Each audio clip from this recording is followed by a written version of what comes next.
for Ferrer because Murray would not allow him to play that way. Murray's defense would make it a much more physical match. It certainly was that. It was extremely physical as we see them making our way in our direction. But and he, Jim, has just been in testing.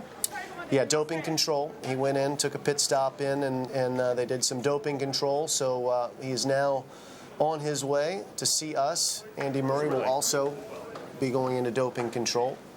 It shows again how hard it is for anyone to beat Roger Federer and this guy, or Roger Federer and Rafa in a major. One is a big tournament, two is seemingly too high a mountain for most. And that's why we see that no one outside of this group can break through, because you have to beat three of these guys most of the time to come through. You don't see these players getting upset early in the tournament. They're always there in the end. That'll find its way onto people's social media pages soon, I would imagine. There'll be some of the match on YouTube already, and well, he's a popular champion here in Melbourne again.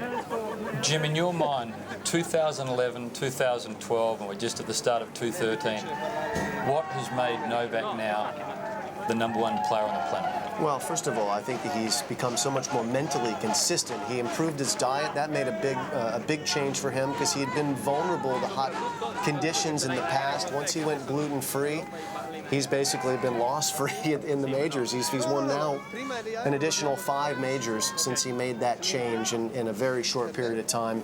So, look, he shored up his diet. He got physically better. The forehand got better, the serve got better, but none of that matters if you can't keep your mind together under critical moments. And he's become so much more mentally tough than he used to be. This guy he's a thoroughbred. He's always been a great athlete, but now his mind is matching his body. It's interesting when you have a look at the shots from 2008 and 9. Now, he won the Australian Open here as a 20-year-old in 2008, but it's a very different body shape. The gluten diet, the additional training. He often talks about what he and his team have put together as the regime that works perfectly for him. And it's a different looking Novak. Yeah, and he won't talk about everything that the team does. We tried to get him to spill the beans a little bit on his recovery regime. He's keeping that under lock and key, and rightfully so. You know, there are important advantages that he has because he has that team around him. They've shaped how he recovers, and they've shaped how he plays. So we get to see a lot of it, but not all of it. But we're about to see him walk into our studio, which will be very, very sweet. Bring that sweet trophy with him, too. So here he comes. Novak, congratulations. Thank you. We'll get you mic'd up. Well done. Well done. Novak, you're live on air to all of Australia as we speak. So as you're being mic'd up, it's a privilege to have you here. A wonderful final. Thanks for having me. It's been an incredible match as we could have expected. You know, when we play each other, it's always we push each other. We push each other to the limit, and I think those 2 sets went over 2 hours 15 minutes. And I think physically I was just trying to hang in there, trying to play my game and focus on each point. And even though when I was 2 breaks up in the fourth, I knew that he's fighting back. He's a great competitor, and he's very talented, and he plays so good. I mean, so I needed to be on top of my game, and I was. I'm very thrilled to be a champion. 4 finals here, 4 wins. They're remarkable numbers, nice numbers, however you look at them. Is that court there your favourite, the most comfortable you feel on? Well, definitely. I mean, results are showing the kind of sensation that I have when I play in Rod Laver Arena. I mean, I love the conditions. For some reason, it's very dear to me, and it's very successful to me. So I definitely meant every word that I said, and I love this tournament. If we dig into the match, there was a key moment early in the second set. You lost the first set, a long first set. You faced 3 break points early. What turned there for you? How'd you save that? Well, that's definitely one of the turning points. I mean, he was love 40, and I was playing against the breeze, so he missed an easy backhand, and I made a few good shots, and I think mentally I just relaxed after that game. Even though we went to a tiebreak in the second, I just felt that I'm starting to get into the rhythm that I wanted to. So I was a little bit more aggressive. I was not allowing him to dictate the play, and that was very important. Well, you got through that second set tiebreak. It was close. He had the moment where he had to stop and regroup and double faulted. You finish that set.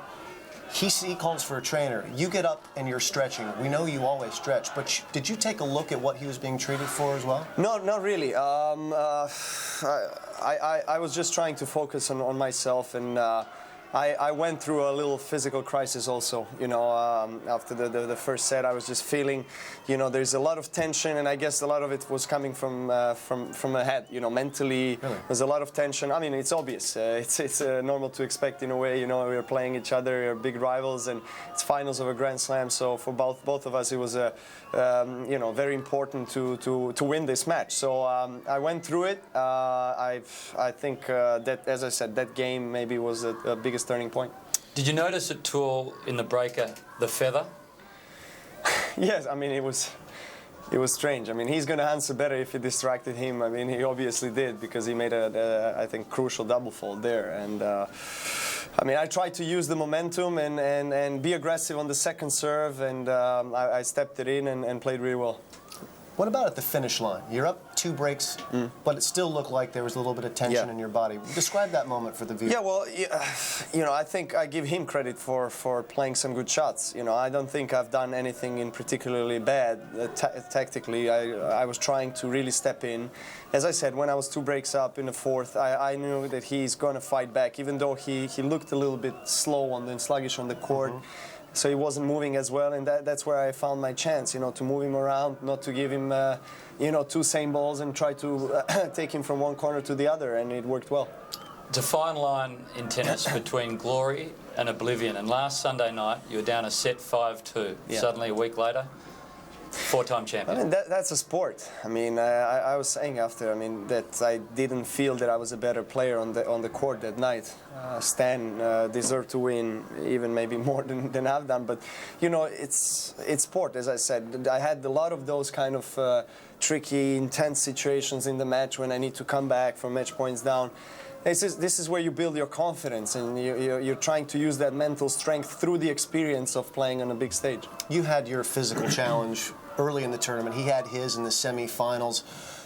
Did you think the longer the match, the better for me when you went out there? Was that part of your game plan to stretch it? Did you feel good about the fact that it was over 2 hours, the first 2 sets? Not very much, but I was expecting that. You know, I was expecting a physically very demanding match, a lot of long rallies, and I was ready for it. You know, I was intense in the first set. I think I had a lot of opportunities on his serve, and 5 break points, yeah, and 15-30 on 6-5. I didn't pull a trigger when I needed to, and then I gave him, you know, I gave him the initiative, and after that I managed to regroup and play my best. So I mean, physically I wasn't really trying to pay attention on how he's feeling. It obviously is giving you a little more of a confidence boost if you see the player across the net, your opponent, moving a bit slower. But I knew that he has it, and you know, inside he's one of the fittest guys around, so I needed to play my best. You are a big part of this golden age we're in right now in tennis. We've got Roger, Rafa, Andy and yourself, and right now there's 7 billion people on the planet. No one plays this game better than you. That must be quite a surreal feeling.